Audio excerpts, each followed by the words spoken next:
Hi friends, good morning.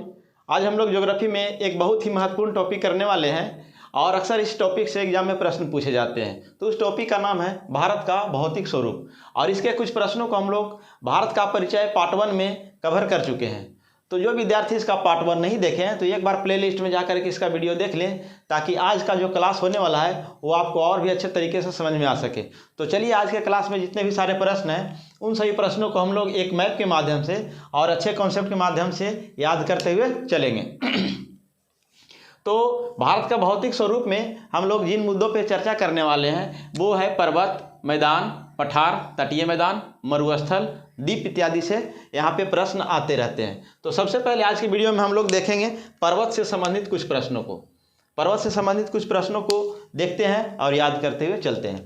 तो यहाँ हम देखेंगे, यहाँ एक राज्य है जिसका नाम है राजस्थान। आप पहले से भी कुछ प्रश्नों को क्लियर कर चुके हैं। इस राज्य का नाम क्या है? राजस्थान। और राजस्थान में एक जो पर्वत है इस पर्वत का नाम है अरावली। ठीक है, ये पर्वत है अरावली। और अरावली पर्वत को कहा जाता है कि ये कहा जाता है कि ये सबसे प्राचीन पर्वत है। क्या है ये?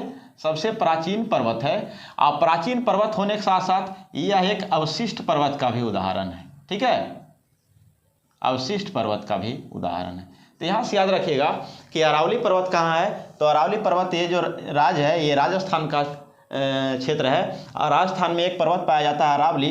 अरावली सबसे प्राचीन पर्वत या पुरानी पर्वत है और यह किस पर्वत का उदाहरण है? अवशिष्ट पर्वत का उदाहरण है। ठीक है, अब देखिए अरावली पर्वत का सबसे ऊंची चोटी एक है। एक चोटी है, एक चोटी जिसका नाम है गुरु शिखर।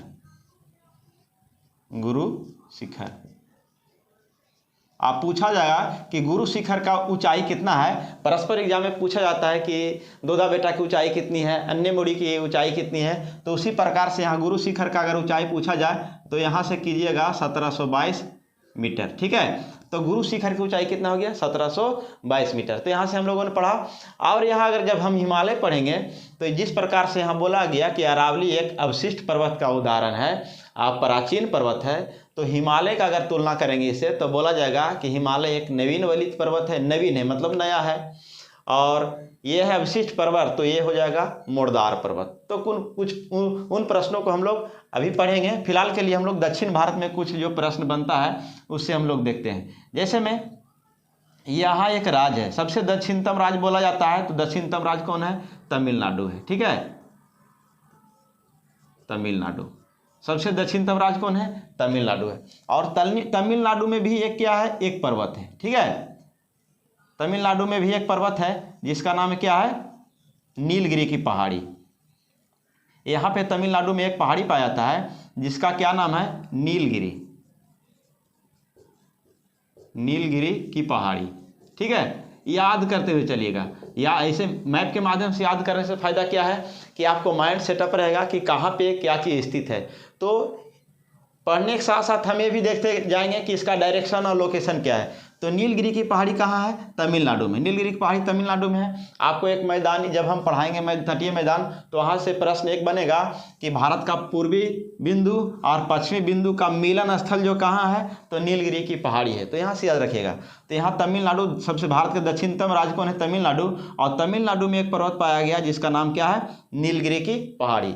और इसी नीलगिरी की पहाड़ी पे एक चोटी है, एक चोटी है जिसका नाम है दोदा बेटा। ठीक है, दोदा बेटा। कभी कभी टोडा बेटा भी देता है, टोडा बेटा। तो यहाँ से याद रखना है थोड़ा, दोदा बेटा या टोडा बेटा देगा। तो यहाँ से दोदा बेटा और टोडा बेटा की अगर लंबाई पूछा जाए तो यहाँ हो जाएगा 2637 मीटर। ठीक है, 2637 मीटर। दोदा बेटा की लंबाई या ऊंचाई, ये भी बोलिए, ऊंचाई जो हो गया दोदा बेटा का कितना हो गया? 2637 मीटर। इसीलिए अब देखिए इसका तुलना हम एक और पर्वत से करते हैं। यही एक अन्नामलाई पर्वत है। ठीक है, यहाँ एक अन्नामलाई पर्वत है।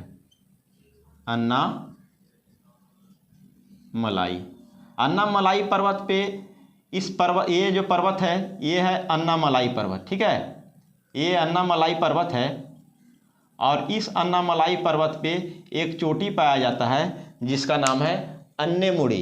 इसका क्या नाम है? अन्नेमुड़ी। तो यहाँ से सारी प्रश्नों को हम लोग याद करते चलेंगे। अन्नामलाई पर्वत, एक पूछेगा कि दक्षिण भारत में एक और पर्वत है अन्नामलाई, और अन्नामलाई पर्वत की एक चोटी है, इसका क्या नाम है, ये चोटी है, ये चोटी है, तो अन्नेमुडी है चोटी। और अन्नेमुडी की अगर लंबाई पूछा जाएगा तो इसका लंबाई होगा 2696 मीटर।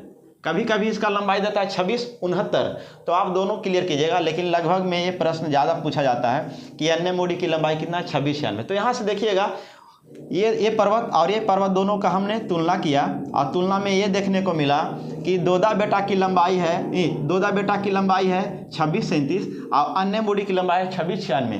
तो इन दोनों में सबसे बड़ा कौन हो गया, अन्नेमुडी। तो यहाँ से प्रश्न आ जाएगा कि दक्षिण भारत की सबसे ऊंची चोटी क्या है। यहाँ से प्रश्न लिख दिया जाए कि दक्षिण भारत की सबसे ऊंची चोटी,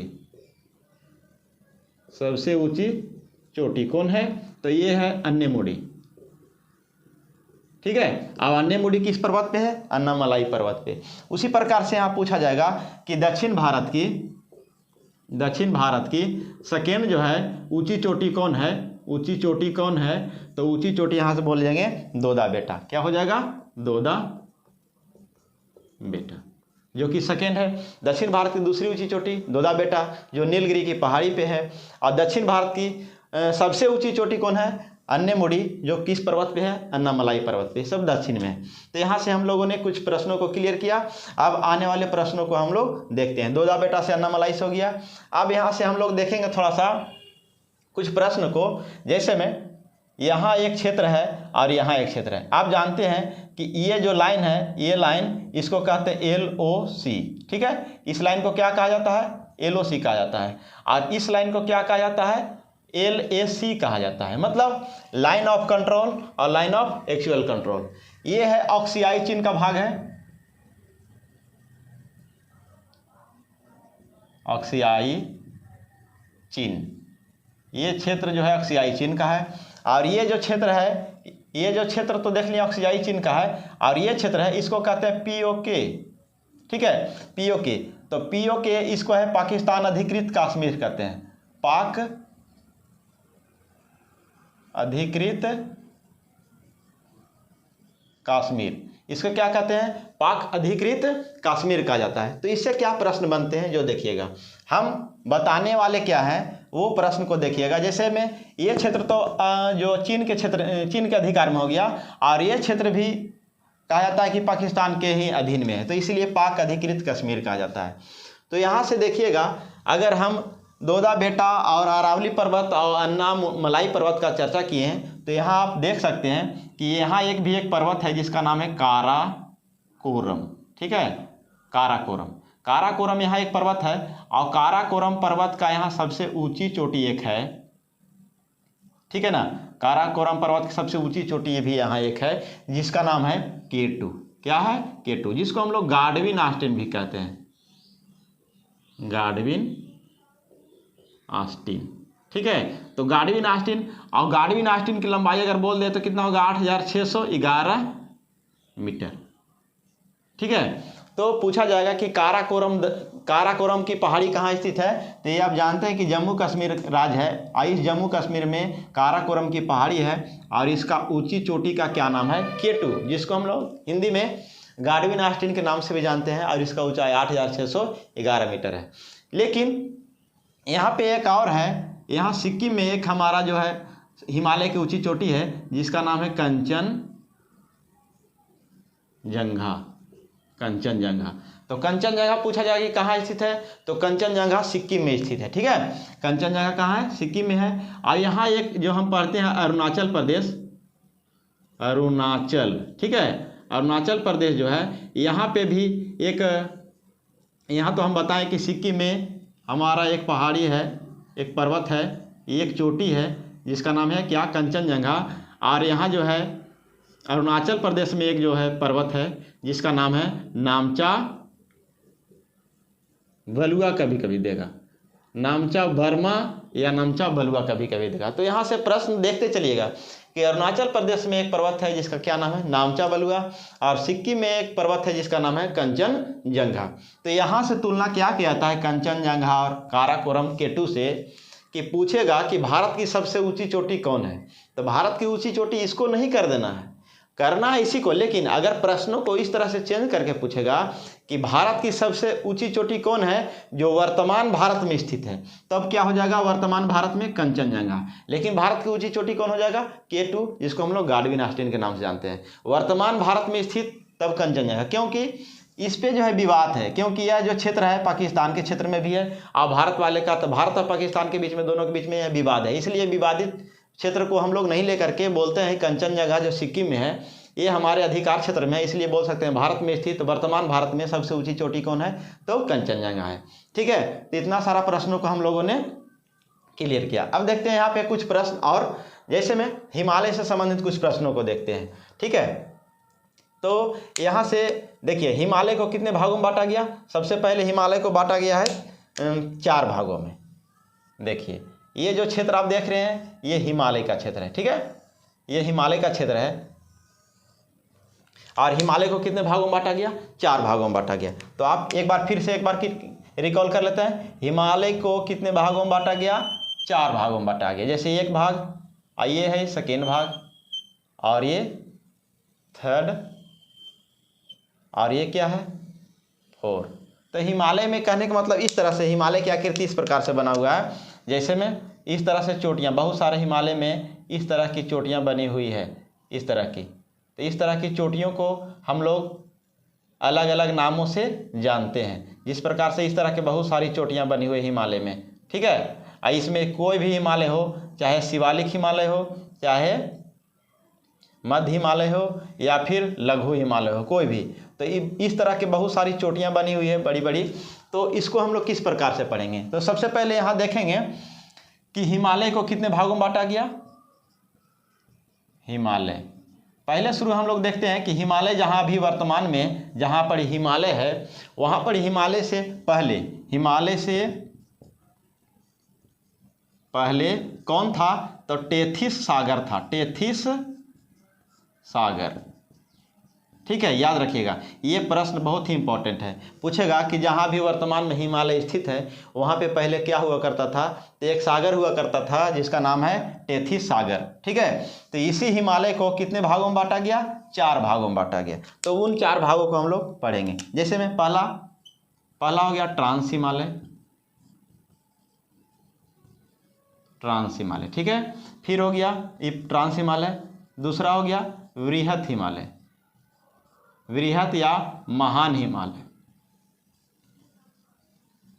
ठीक है, वृहत या महान हिमालय। तीसरा बोलिएगा मध्य हिमालय, मध्य या लघु हिमालय।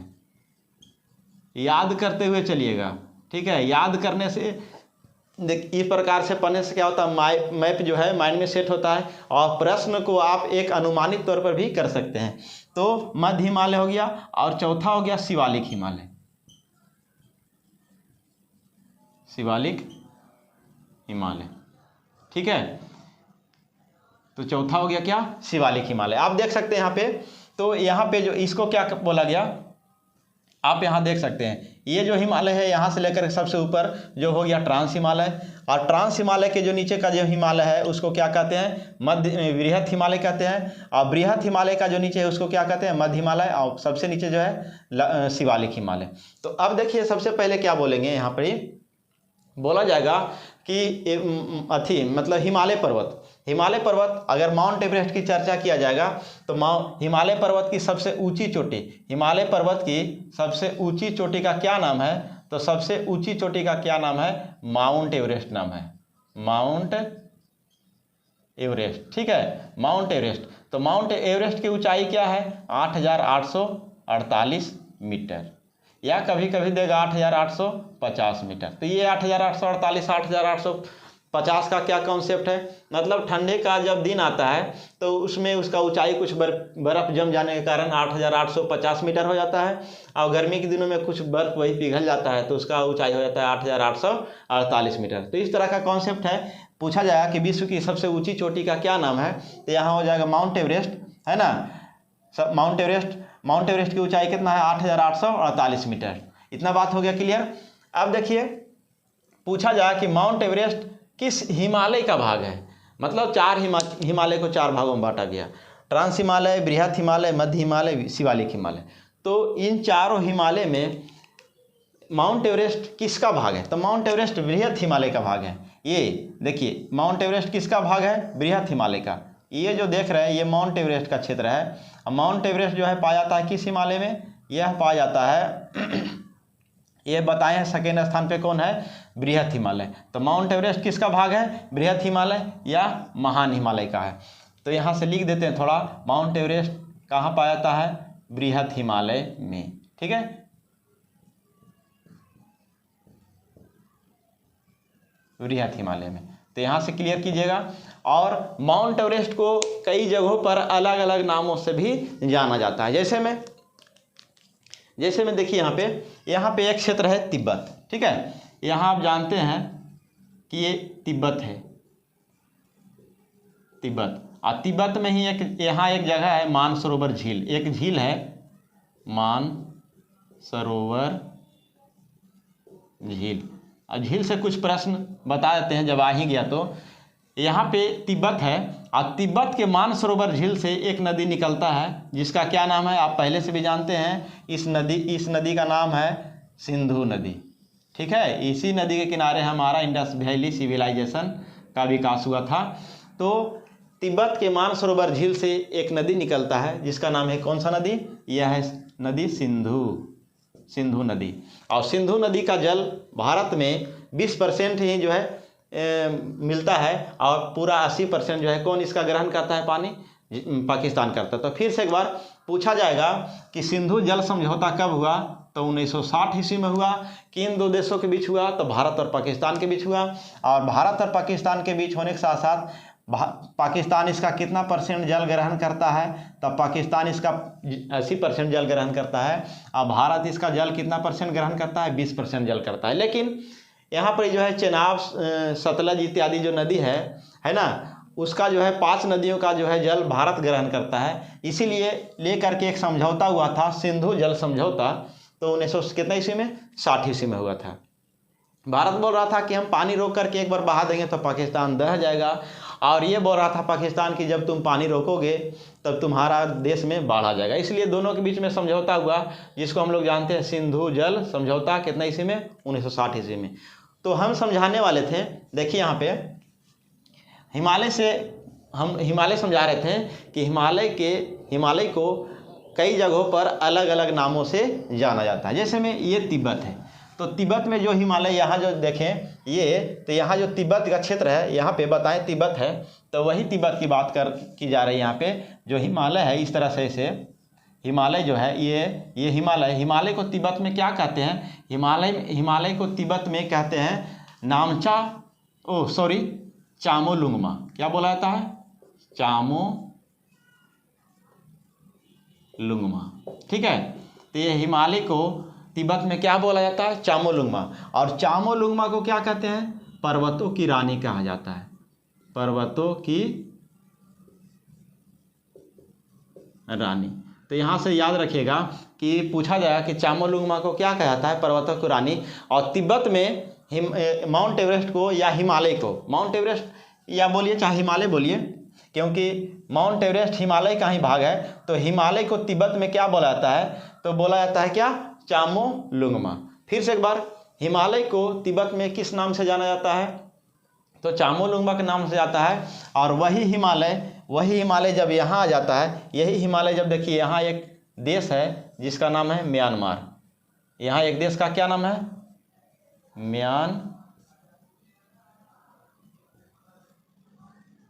म्यांमार। तो म्यांमार में हिमालय को क्या कहा जाता है? यहाँ कहा जाता है अराकान योमा। ठीक है, तो अराकान योमा के नाम से जाना जाता है म्यांमार में। यहाँ देखिए हिमालय को, ये जो हिमालय हम बताएं, ये हिमालय 4 भागों में जो बांटा गया, यही हिमालय को क्या बोला जाता है? देखिए हिमालय का ही भाग है माउंट एवरेस्ट। तो हिमालय बोलिए या माउंट एवरेस्ट बोलिए, तो पूछा जाएगा कि हिमालय को तिब्बत में किस नाम से जाना जाता है? तो चामोलुंगमा के नाम से जाता है। और हिमालय को म्यांमार में किस नाम से जाना जाता है? तो अराकान योमा के नाम से जाना जाता है। ठीक है, इतना बात। और नेपाल में अगर बोला जाए, देखिए ये जो क्षेत्र है नेपाल का, ये है किसका क्षेत्र है, ये नेपाल है,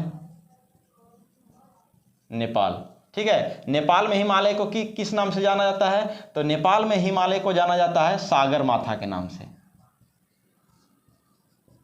सागर माथा के नाम से।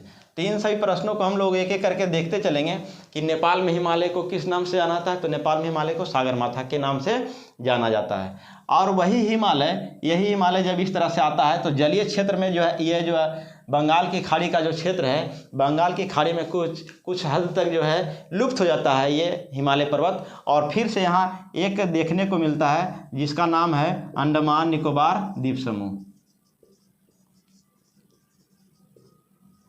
अंडमान निकोबार, ठीक है। अंडमान निकोबार पूछा जाए कि अंडमान निकोबार द्वीप समूह जो है किसका अंग है, तो हिमालय का ही अंग है, क्योंकि अंदर से होते हुए कुछ हद तक जो है लुप्त हो जाता है और समुद्री इलाका में आकर के जो क्या होता है फिर उभर आता है। तो इसको हम इस अंडमान निकोबार द्वीप समूह के नाम से जानते हैं। इस पर भारत का क्या है, अधिकार है। हमने पिछले वीडियो में भी पढ़ाया कि सदाबहार वन यहाँ पाए जाते हैं। कौन सा वन यहाँ पाया जाता है, सदाबहार वन पाया जाता है। अब अंडमान निकोबार द्वीप से अगर बोला जाए तो यहाँ पे भी एक चोटी है, यहाँ से पढ़ ही लेते हैं। अंडमान निकोबार द्वीप समूह में एक चोटी पाया जाता है, इस चोटी का नाम है सैंडल पीक। क्या है, सैंडल पीक। तो यहाँ से भी याद रखिएगा कि अंडमान निकोबार द्वीप समूह का जो सबसे ऊंची चोटी है उस चोटी का क्या नाम है, तो इसका नाम है सैंडल पीक। और अंडमान निकोबार द्वीप समूह में कौन से वन पाए जाते हैं, तो सदाबहार वन पाए जाते हैं। तो इतना सारा प्रश्नों को हम लोगों ने क्लियर किया। अब हम लोग देखते हैं कुछ और बचे हुए प्रश्नों को।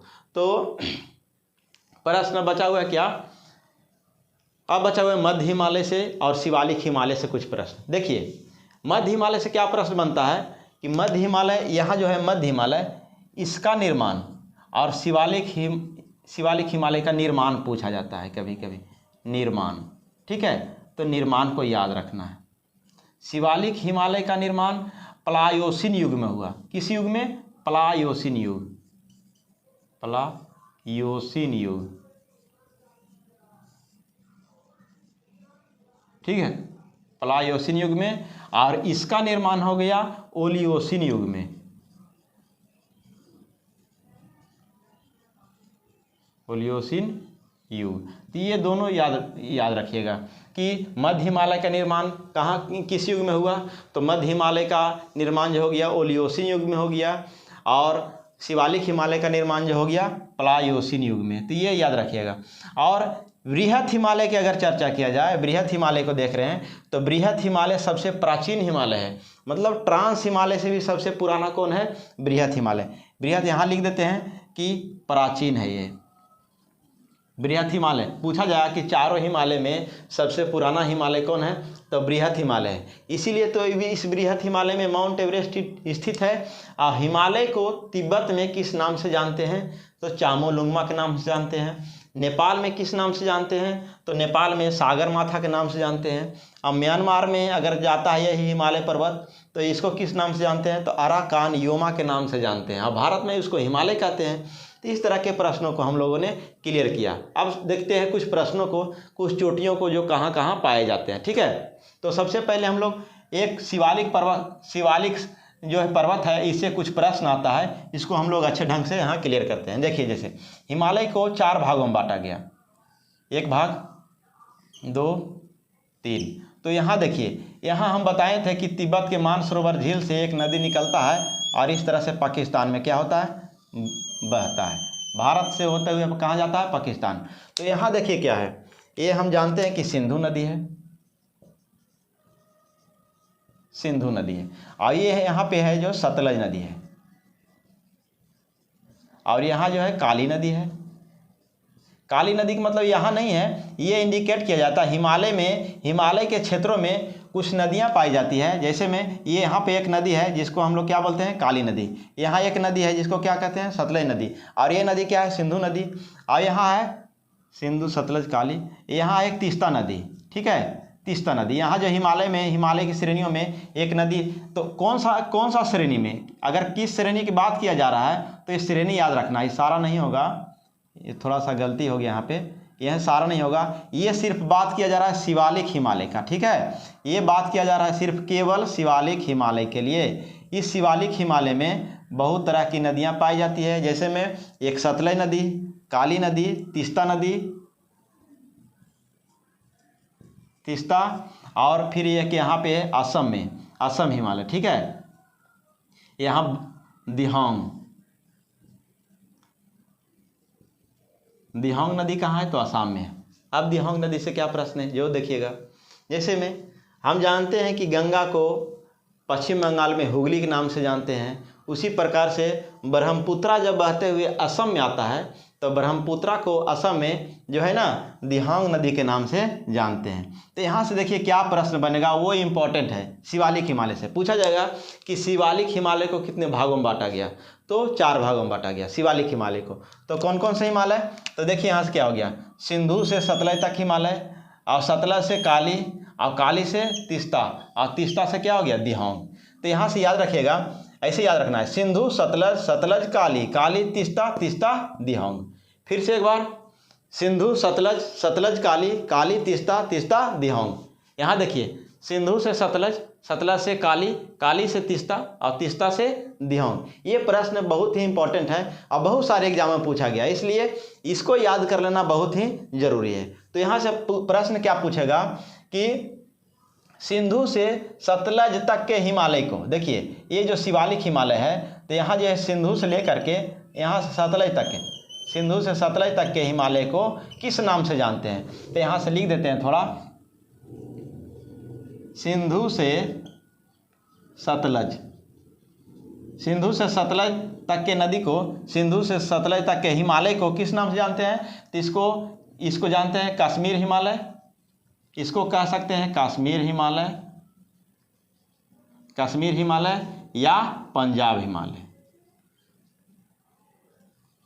ठीक है। अब देखिए कश्मीर हिमालय या पंजाब हिमालय क्यों बोले, क्योंकि जानते हैं कि सतलज नदी कहाँ बहता है, पंजाब में, है ना। सतलज नदी कहाँ बहता है, पंजाब में। अब देखिए तो सिंधु से लेकर के सतलज नदी को हम लोग, ये कश्मीर क्षेत्र भी पड़ता है, पंजाब क्षेत्र भी पड़ता है, इसलिए सिंधु से सतलज तक के नदी को क्या बोलते हैं, कश्मीर हिमालय या पंजाब हिमालय। और उसी प्रकार से सतलज से तीस्ता तक के हिमालय, यहाँ से देखिए सतलज से तीस्ता तक के जो है शिवालिक हिमालय को क्या कहते हैं, तो यहाँ से लिख दिया जाए, सतलज से कहाँ तक के, सतलज से काली, सतलज से काली, सतलज से क्या है, काली नदी है। सतलज से काली नदी तक के हिमालय को किस नाम से, कुमायूं हिमालय कहते हैं। क्या कहते हैं इसको, यहाँ से लेकर के क्या कहते हैं, कुमायूं हिमालय।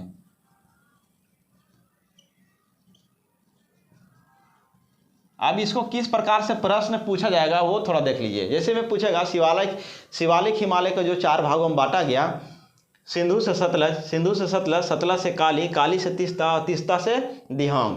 तो इन चारों में सबसे अधिक लंबाई किस हिमालय का है। फिर पूछेगा कि सिंधु से सतलज तक के हिमालय को किस नाम से जानते हैं, सतलज से काली तक के हिमालय को किस नाम से जानते हैं, और इसकी जो दूरी कितना किलोमीटर है। इस तरह के प्रश्न पूछेगा, तो वही प्रश्नों को हम क्लियर कर रहे हैं। तो सतलज से काली मतलब यहाँ सतलज, और सतलज से काली तक के हिमालय को किस हिमालय के नाम जानते हैं, तो कुमायूं हिमालय। और उसी प्रकार से अगर फिर से पूछा जाएगा काली से तीस्ता तक के हिमालय को किस नाम से जानते हैं, तो यहाँ से फिर लिखा जाए, काली से तीस्ता तक के हिमालय को हम लोग नेपाल हिमालय के नाम से जानते हैं, नेपाल हिमालय, ठीक है। तो यहाँ से प्रश्न क्लियर करते चलेंगे। अब काली से तीस्ता हो गया, और तीस्ता से दिहोंग अब देखेंगे, तीस्ता से क्या देखेंगे, दिहोंग। तो तीस्ता से दिहोंग तक के हिमालय को मतलब यहाँ से जो लेकर के यहाँ तक के जो हिमालय होगा, ये देखिए 4 भागों में, शिवालिक हिमालय 4 भागों में बटा हुआ है, सिंधु सतलज, सतलज काली, काली तीस्ता, और तीस्ता दिहोंग। तो ये जो है यहाँ सिर्फ लिखे हैं, ना कि आप समझ जाएगा कि सतलज नदी यहाँ, काली नदी यहाँ है, तीस्ता नदी यहाँ नहीं, यह शिवालिक हिमालय में है। लेकिन इसको जो 4 भागों में बांटा गया उसको हम चर्चा कर रहे हैं। अब हम लोग पढ़ें काली से तीस्ता नेपाल हिमालय। देखिए काली से तीस्ता इस नेपाल हिमालय के अंतर्गत आता है, तो इसको किस नाम से जानते हैं, नेपाल हिमालय के नाम से। अब यहाँ से तीस्ता से दिहोंग, तीस्ता से कहाँ हो गया, दिहोंग नदी तक के हिमालय को किस नाम से जाना जाता है, तो इसको असम हिमालय के नाम से जानते हैं, असम हिमालय के नाम से जानते हैं। अब देखिए यहाँ से और भी प्रश्न बढ़ जाता है, इतना सिर्फ याद करने से नहीं होगा, इसके बाद भी प्रश्न बढ़ जाते हैं। तो यहाँ देखिएगा कश्मीर हिमालय की जो दूरी है यह 320 किलोमीटर है। कश्मीर हिमालय की जो दूरी है, यहाँ देखिए यहाँ से यहाँ तक के जो हिमालय की जो दूरी है ये दूरी है 320 किलोमीटर। और सतलज से जो काली तक के जो दूरी है, सतलज से काली तक की जो दूरी है वह सतलज से काली है जो कितना है, नहीं सॉरी यहाँ कहाँ लिखे 560 है। ये देखिए सिंधु से सतलज तक के हिमालय को कितना दूरी है 560, ठीक है 560 किलोमीटर। और सतलज से काली तक के हिमालय का जो दूरी है, सतलज से काली तक के यह जो है कितना है, यहाँ जो है 560 होगा और यहाँ क्या होगा 320 होगा। यहाँ जो है इसका दूरी कितना हो गया 320 किलोमीटर, ठीक है। और नेपाल हिमालय का दूरी अगर बोला जाए तो 800 किलोमीटर है। और तीस्ता हिमालय का अगर बोले तीस्ता से दिहांग तक के हिमालय को क्या बोलेंगे 700 किलोमीटर की इसकी दूरी है, ठीक है। तो यहाँ देखिए 560 320 और यहाँ कितना हो जाएगा 800 और यहाँ से लेकर तीस्ता से लेकर दिहांग तक कितना हो गया 700 किलोमीटर में है, सब किलोमीटर में रहेगा, ठीक है। तो यहाँ से पूछा जाएगा कि सिंधु से सतलज तक के हिमालय को किस नाम जानते हैं, तो कश्मीर हिमालय के नाम जानते हैं, इसका दूरी कितना है 560। काली सतलज से काली तक के हिमालय को किस नाम से जानते हैं, तो कुमायूं हिमालय के नाम जानते हैं, इसका दूरी कितना है 320। उसी प्रकार से तीस्ता दिहांग इत्यादि जानेंगे। इसमें पूछा जाएगा कि कौन सा हिमालय का दूरी सर्वाधिक है, ऑप्शन दे देगा सिंधु से सतलज, सतलज से काली, काली से तीस्ता, तीस्ता से दिहांग। तो आपको करना होगा काली से तीस्ता तक के जो हिमालय है जिसको हम लोग नेपाल हिमालय के नाम जानते हैं उसका दूरी क्या है सर्वाधिक है। तो यहाँ से कुछ प्रश्नों को हम लोग क्लियर किए। अभी हम लोग पढ़ रहे हैं पर्वत, अभी हम लोग क्या पढ़ रहे हैं पर्वत। और इसका नेक्स्ट क्लास में पार्ट 3 में पार्ट 4 में देखेंगे मैदान, पठार, तटीय मैदान, मरुस्थल और द्वीप से संबंधित कुछ प्रश्नों को देखेंगे। तो आज का जो वीडियो है अच्छे ढंग से आप क्लिप कवर करने का प्रयास कीजिए। अब देखिए कुछ चोटियां हैं जैसे धौलाधर श्रेणी, महाभारत श्रेणी। क्या है धौलाधर श्रेणी और महाभारत श्रेणी। चलिए यहाँ लिखते हैं, ये जो है क्षेत्र है किसका है नेपाल का है, ये नेपाल है। देखिए तो नेपाल में कुछ चोटियां पाई जाती है, ठीक है, कुछ श्रेणी है, कुछ श्रेणी है नेपाल में। इस तरह से बहुत सारे श्रेणियां हैं नेपाल में, कुछ श्रेणी है। तो एक है यहाँ पे धौलाधर श्रेणी। क्या है एक नेपाल में है क्या,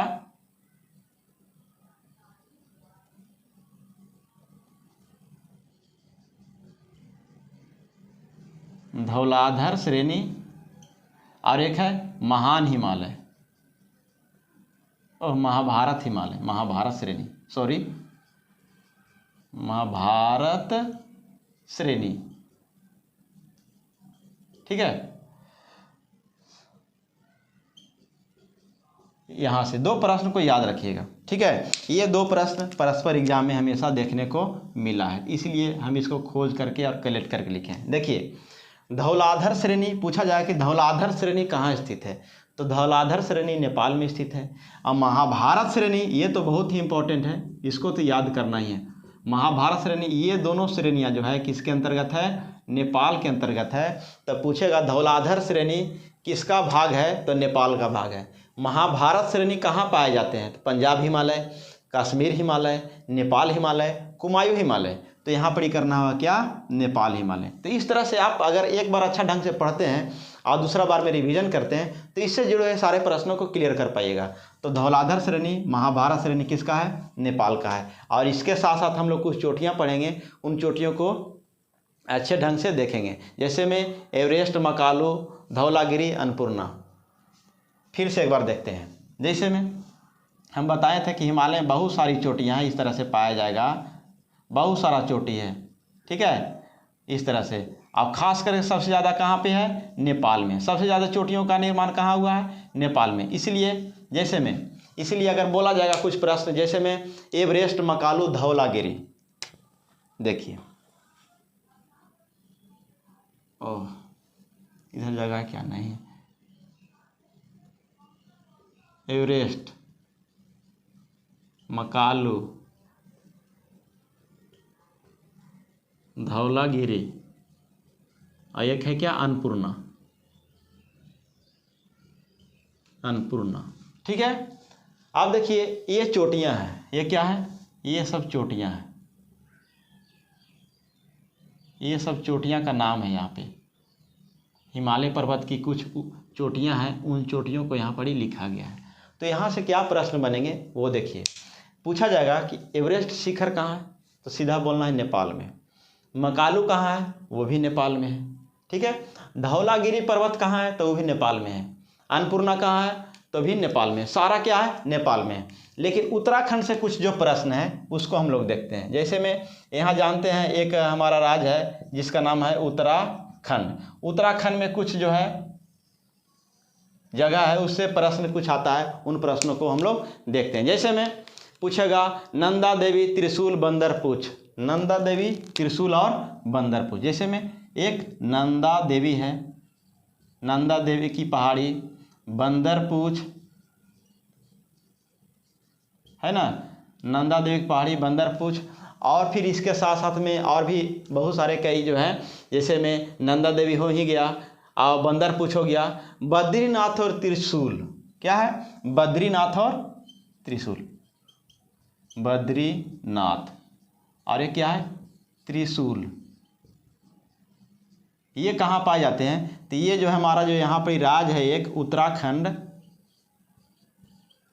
उत्तराखंड, यही जो है इन सब पहाड़ियाँ पाई जाती है। जैसे में नंदा देवी, ये क्या हो गया, नंदा देवी, बंदरपूछ, बद्रीनाथ और त्रिशूल इत्यादि कहाँ पाए जाते हैं, तो ये उत्तराखंड में। अगर बद्रीनाथ तो आप पहले से भी जान रहे हो कि बद्रीनाथ कहाँ स्थित है, तो उत्तराखंड में है ना, जिसको हम लोग फूलों की घाटी कहते हैं। अब देखिए नंदा देवी कहाँ है, उत्तराखंड, बंदरपूछ कहाँ है, उत्तराखंड में, बद्रीनाथ भी कहाँ है, उत्तराखंड में, त्रिशूल भी कहाँ है, उत्तराखंड में।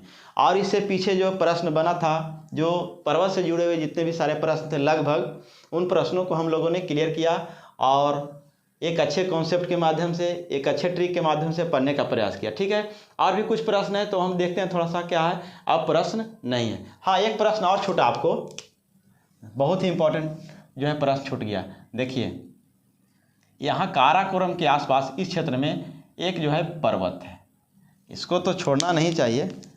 ये तो दो प्रश्न छूटा। देखिए यहाँ एक हिमालय का अथी है, पर्वत है, हिमालय का ही एक भाग है जिसको हम नंगा पर्वत बोलते हैं। क्या बोलते हैं, नंगा पर्वत, नंगा पर्वत। तो पूछा जाएगा इससे क्या प्रश्न बनेगा, जो देखिए आप देखिएगा क्या इंपॉर्टेंट प्रश्न था या नहीं। पूछेगा हिमालय का सबसे पश्चिमी जो है, पश्चिमी चोटी क्या है, या हिमालय का सबसे पश्चिमी जो है भाग, पश्चिमी पहाड़ी कौन है, तो नंगा पर्वत है। हिमालय का देखिए, हिमालय का या पूर्वी सब हम लोग पढ़े पूर्वी, और ये है क्या है, पश्चिमी। तो हिमालय में हिमालय का जो पश्चिमी जो है पहाड़ी है, पश्चिमी क्षेत्र क्या कहलाता है, एक पर्वत के नाम बोलेगा तो एक नंगा पर्वत है। ठीक है, हिमालय के पश्चिम में कौन सा पर्वत है, तो नंगा पर्वत है। और यहाँ एक प्रश्न छूटा क्या, यहाँ एक विश्व का सबसे बड़ा ढाल, विश्व का सबसे बड़ा ढाल, मतलब ढाल क्षेत्र, ढाल मतलब इस तरह से ढलुआ क्षेत्र। विश्व का सबसे बड़ा ढलुआ क्षेत्र कहाँ है, तो ये अपना भारत में है, जिसका नाम है राकापोसी। क्या नाम है, राकापोसी।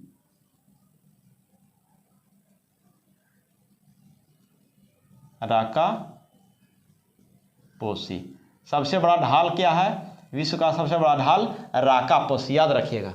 विश्व का सबसे बड़ा ढाल राकापोसी किस राज्य में स्थित है, तो जम्मू कश्मीर में स्थित है। विश्व के सबसे बड़ा ढाल को क्या कहते हैं, राकापोसी कहते हैं। और साथ ही देखेंगे कि जम्मू कश्मीर में नंगा पर्वत कहाँ है, तो जम्मू कश्मीर में है। और हिमालय के सबसे पश्चिमी क्षेत्र में जो पाए जाने वाला पहाड़ी है उसका नाम क्या है, तो नंगा पर्वत है।